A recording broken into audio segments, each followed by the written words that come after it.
como que a física quântica salvou a sua vida? Por gentileza. Uau. Seja bem-vindo ao Link.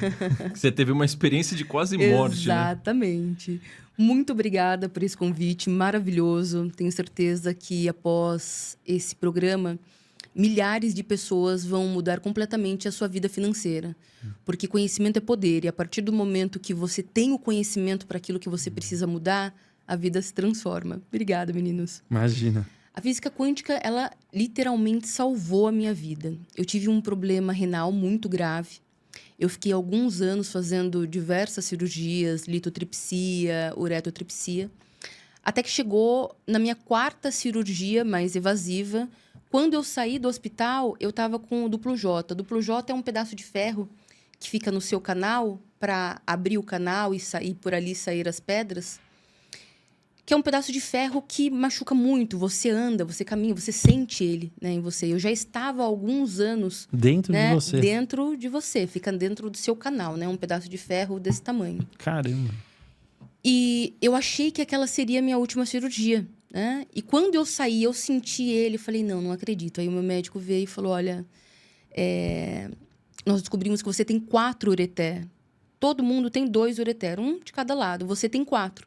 Então, quando a gente abre com o duplo J de um lado, as pedras vão para o outro. Quando a gente abre do outro, vai para o outro. Então, elas ficam, né, entre vários canais. Por isso, né, a inflamação tão grave. Naquele momento, eu vou falar um pouquinho da minha história antes disso, né, para que vocês entendam. Naquele momento, eu estava muito exausta. Só quem fica dentro de um hospital, quem fica internado, sabe o que é viver aquilo. Você é um pedaço de carne ali dentro, com as pessoas te furando o tempo todo e você realmente implorando para que as pessoas te furem, porque a dor é muito profunda.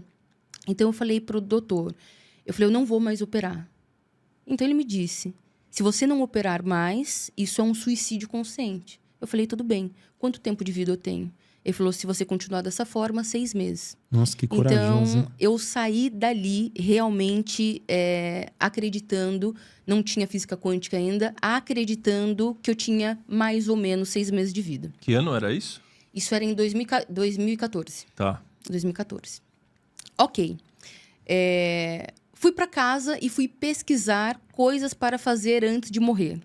Então, pular de um bungee jump, fazer um retiro espiritual, alguma coisa que eu não tivesse feito ainda. E fazendo essas pesquisas no Google mesmo, de coisas mais espirituais, etc., eu vi um vídeo do Amit Goswami, que falava sobre como os nossos pensamentos, sentimentos e emoções criam nossa realidade. Como as nossas células estão recebendo as ondas de informação das nossas emoções. E aquilo foi muito incrível, porque eu não senti que eu estava aprendendo. Eu senti que eu estava relembrando. Eu senti uma verdade naquilo. Eu não assisti, apesar de ser da área de engenharia, eu não assisti aquilo e falei, ai, que besteira, né? Eu senti aquilo como, de alguma forma, eu sei que isso é verdade. E aí eu mergulhei nesse conhecimento, cheguei até a metafísica, né? E fui entender o porquê os meus rins, né, estavam naquelas condições. E, através da metafísica, o rim está neuroassociado ao medo. Tudo que eu vivi a minha vida toda. Então, conforme eu fui estudando a metafísica, eu fui entendendo o porquê da minha doença. Ok. Cheguei em diversos nomes. Professor Hélio Couto, que eu sou apaixonada, para mim é uma grande referência. Bob Proctor, Deepak Chopra, etc. Todos esses nomes. E eu comecei um processo de reprogramação mental. Em 3 meses e 2 dias, eu fui para o hospital. Eu acordei de madrugada com a cólica renal. Eu fui para o hospital, fui internada. Ali, eu fiquei tomando morfina junto com tramal. No outro dia, o médico plantonista me disse, você não quer ficar aqui internado? Eu tinha um plano de saúde muito bom, fica aqui ao invés de ir para casa. Eu falei, não, doutor, eu tenho certeza que eu tô curada. Aí ele falou, olha, eu acredito em qualquer crença, eu respeito qualquer crença, mas burrice não. Então, se você quer ir embora, pode ir. E eu fui embora mesmo. Eu cheguei em casa, eu estava à base de tramal, à base de morfina, então eu não estava sentindo dor. E quando você tem um problema renal, você tem muita vontade de fazer xixi. Eu estava com muita vontade, mas eu ia até o banheiro e não conseguia. Até que chegou um momento que eu sentei ali e fiquei. Falei, não, eu só vou sair daqui quando eu conseguir fazer xixi. Aí eu senti como se, sei lá, centenas de mangueiras do corpo de bombeiros ligassem no meu abdômen. Era uma pressão, uma coisa diferente. E aí, quando eu consegui fazer xixi, saíram todas as pedras. Eu peguei uma luva, peguei todas essas pedras, voltei para o hospital, porque qual que era o medo, né? Deles falarem, não volta para casa. Nada, não doeu nada, tá? Eu não estava sentindo nada, eu estava muito medicada. Não sangrou nada, mas saíram as pedras. Ok. Voltei para o hospital, né? Mostrei para ele as pedras, ele ficou desesperado. Ele falou, não, pelo amor de Deus, vamos fazer exame. Porque quando a pedra ela passa pelo canal, que é muito fininho, qual o risco? De uma hemorragia interna. E aí eu peguei e fui fazer os exames. E nos exames não tinha nada. O meu caso foi para o Congresso de Urologia de 2014 como um caso não explicado pela ciência, né? Eu deixei a minha carreira, que era na área de saúde, segurança e meio ambiente, e abri o que hoje é o Instituto Doutora Próton. Caramba! Que história, para começar. Você acha que você tinha uma mentalidade de escassez que criou essa doença? Não. E o que foi feito dentro da tua mente para... Não era escassez, mas era a minha mente doente. E agora eu vou explicar para vocês. Quando eu nasci, o meu pai fugiu e a minha mãe tinha 18 anos de idade. A minha mãe, né, muito jovem, continuou morando com os meus avós. Meus avós foram quem me criaram, né? Meus avós são da congregação cristã. E eu cresci num ambiente muito desafiador, né? Meu pai tinha ido embora, logo depois a minha mãe foi embora, ela se casou também, eu fui criada pelos meus avós. Meus avós eram da congregação e eu já nasci uma criança com mediunidade. Então eu via muita coisa e era muito desafiador e eu não entendia aquilo. Então eu gritava durante a noite, eu chamava os meus avós. Os meus avós não sabiam como lidar com aquilo. Então eles falavam, você não vai para a igreja, se tivesse indo mais para a igreja, se tivesse orando mais, isso não estaria acontecendo. E realmente eu comecei a crescer aterrorizada, porque eu achava que, de fato... O problema estava em você. O problema estava em mim e tinha alguma coisa ali com o diabo, porque eu via muita coisa negativa, eu via muito vulto, eu via muitos seres com imagens demoníacas. Então, eu fui crescendo uma criança depressiva, uma criança que tentou tirar a vida algumas vezes, né? E pela religião dos meus avós, aconteceu uma coisa muito incrível, porque o meu avô, ele não lia livro de história para mim, ele lia o Apocalipse. Ô, louco. Então, ele falava, né, senta aqui para você ver como a vida... Né? A gente só está aqui numa passagem, você tem que entender o que está acontecendo nesse mundo, nós já estamos no fim do mundo. Naquela época eu já falava que nós estávamos no fim do mundo. E ele lia Apocalipse. E eu morria de medo, porque quando falava do mar de fogo e das pessoas queimando eternamente, toda vez que eu pensava em tirar a minha vida, toda vez que eu pegava remédio, toda vez que eu ia para a rua, eu pensava, mas... E se isso for verdade? Eu era muito jovem ainda, mas eu tinha muito medo. Eu falava, mas se isso for verdade? Aqui tá ruim, mas ficar queimando pela eternidade é pior ainda. É pior ainda. Então, isso salvou a minha vida também, porque eu nunca tive coragem de fazer nada, porque quando eu chegava na hora, eu falava, não, eu tenho medo, né, do outro lado do véu ser pior. É o medo com a sua função de sobrevivência, Exatamente, né? Exatamente. Porque eles programaram a minha mente, né? Quem programou a minha mente na infância foi minha avó e meu avô. Então, nós já somos a somatória dos nossos pais. Então, quem eu sou? 50% pai, 50% mãe. Que são 50% meus avós, tataravós, etc. Toda a ancestralidade.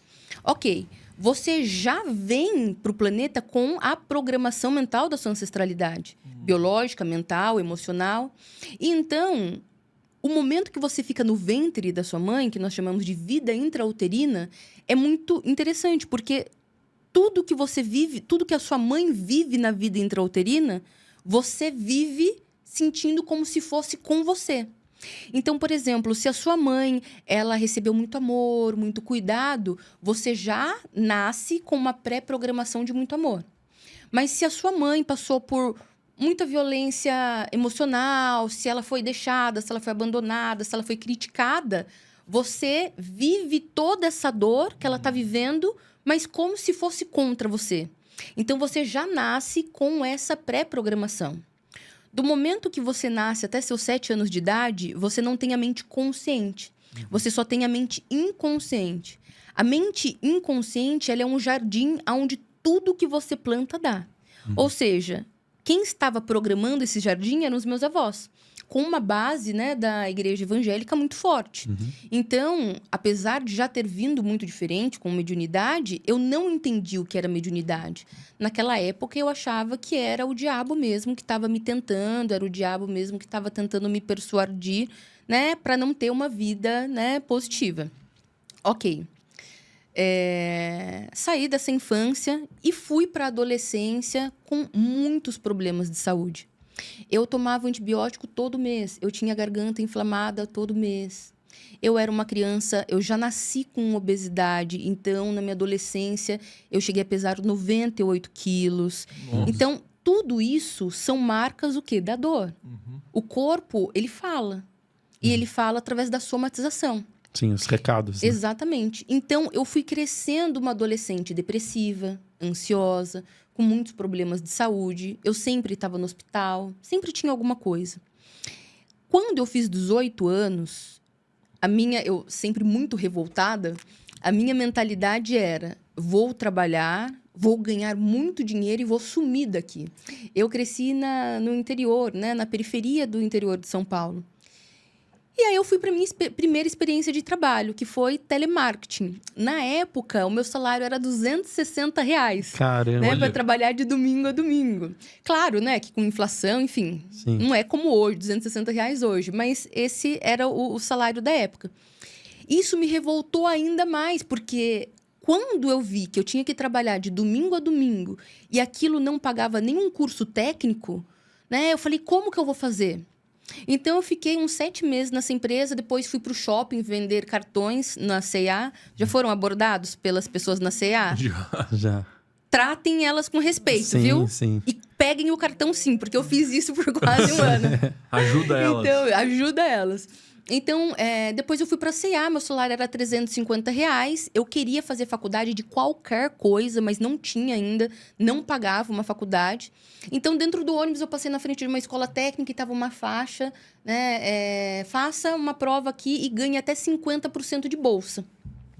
Daí você falou, Perfeito. agora é a vez. Eu olhei os nomes e tinha lá, técnico em biomedicina. Eu achei o nome chique. Eu achei o nome bonito. Falei, nossa, isso aí que eu vou fazer. Eu nem sabia o que era. Entrei lá, fiz, né, a inscrição lá para fazer a prova. E no dia que eu cheguei lá, eu estava conversando com todo mundo. Eu sou muito comunicativa. E aí o professor do curso de segurança do trabalho veio. E ele falou, que curso que você vai fazer? Eu falei, técnico em biomedicina. Ele falou, você vai ficar mexendo com xixi, cocô o resto da sua vida? Eu falei, mas não é para fazer análises laboratoriais? Ele mas o que você acha que você vai analisar? Eu falei, não, mas tudo bem, o salário base era 1.280, era muita coisa, né? Imagina, eu ganhava R$350.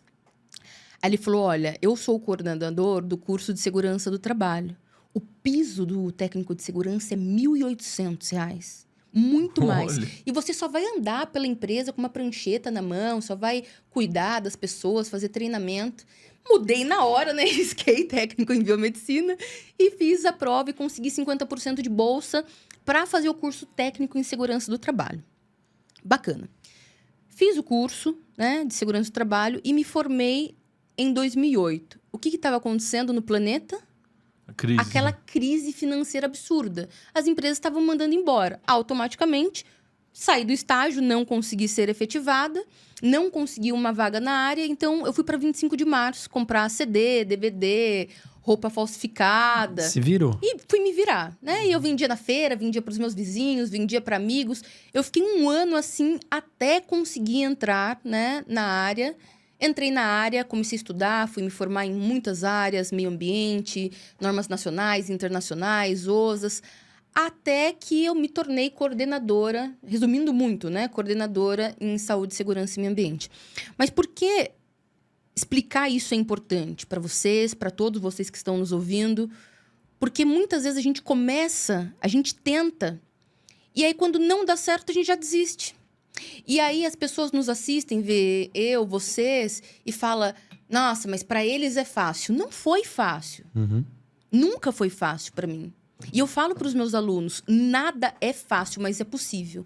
Então, se uma pessoa faz, você também pode fazer. Você também é capaz. Exatamente. Se você pode viver essa vida na primeira classe, não aceite viver essa vida na segunda classe. E foi exatamente isso que eu fiz.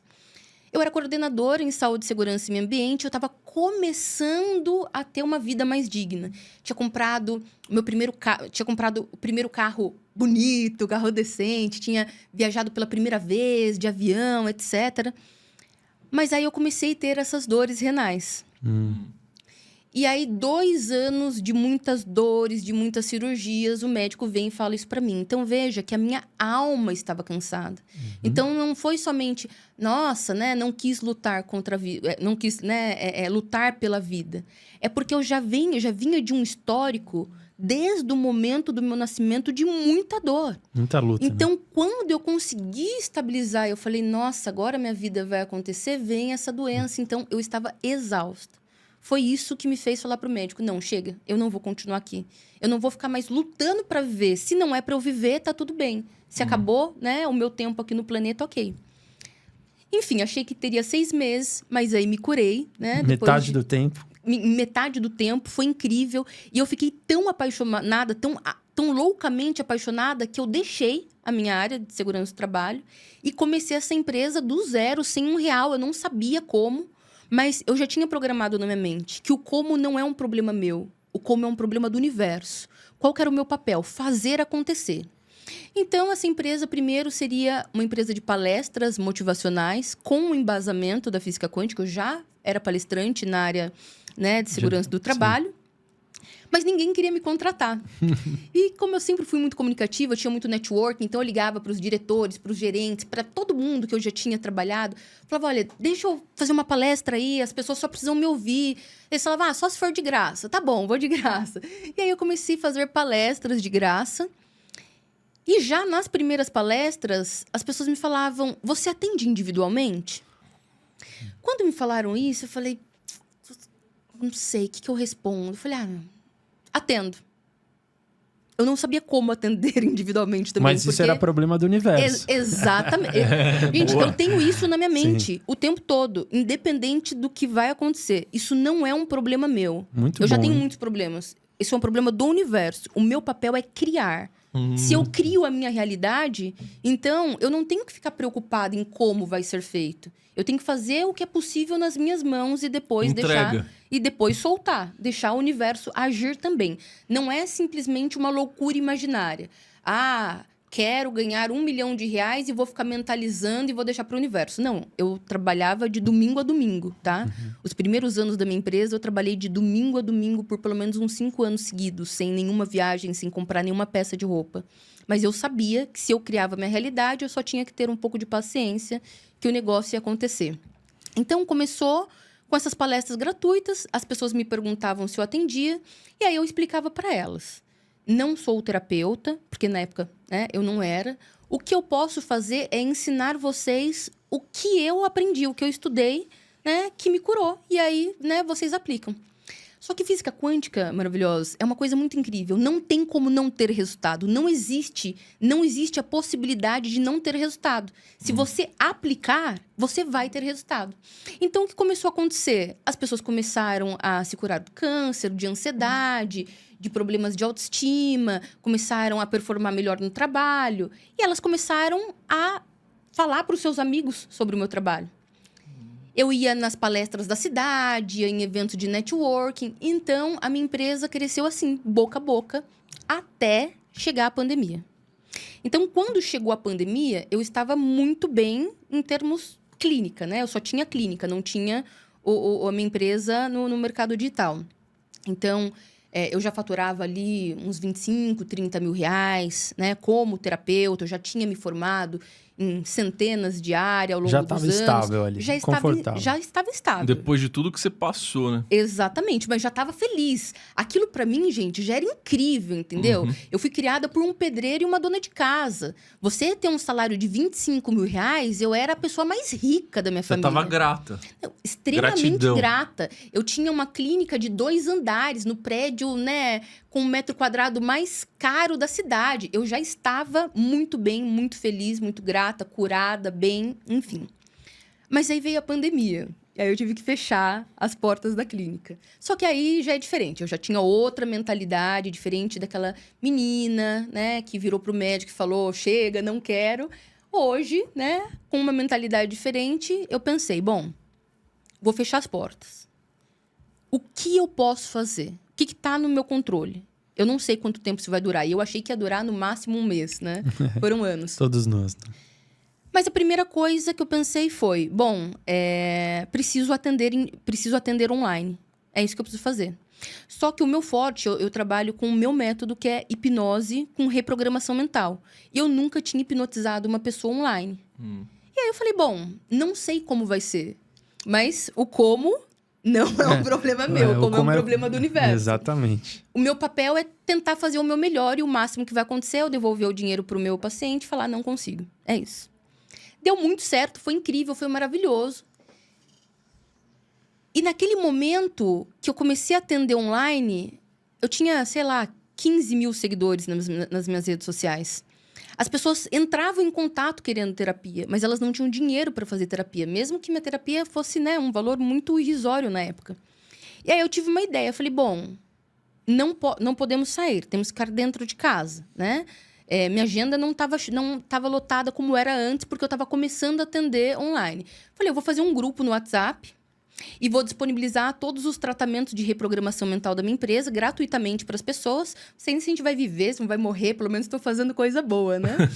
E vou fazer lives, nunca tinha feito uma live. Falei, vou fazer aulas uma vez por semana no Instagram, ajudando as pessoas a passar por isso.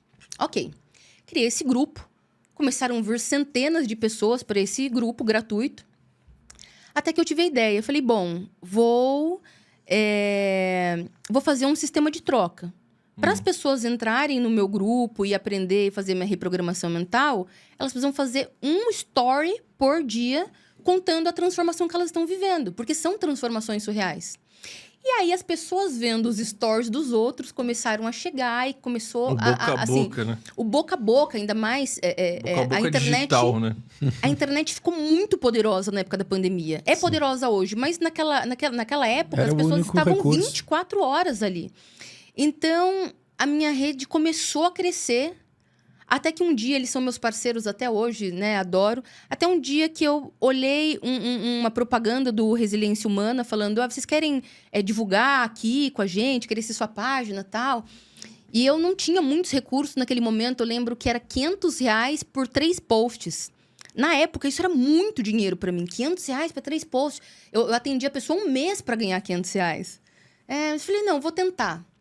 E foi surreal, foi um salto quântico.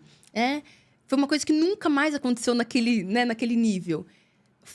Subiu o meu primeiro post, eu atualizava, saía de 15, 16. Aí eu atualizava 18, atualizava 20.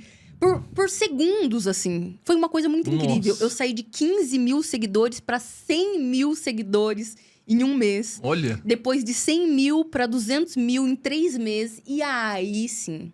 Aquilo que era só um grupo gratuito se transformou numa mentoria. O que era só um trabalho ali voluntário de ajuda ao próximo mesmo se transformou num produto que hoje eu faturo múltiplos 7 dígitos no ano.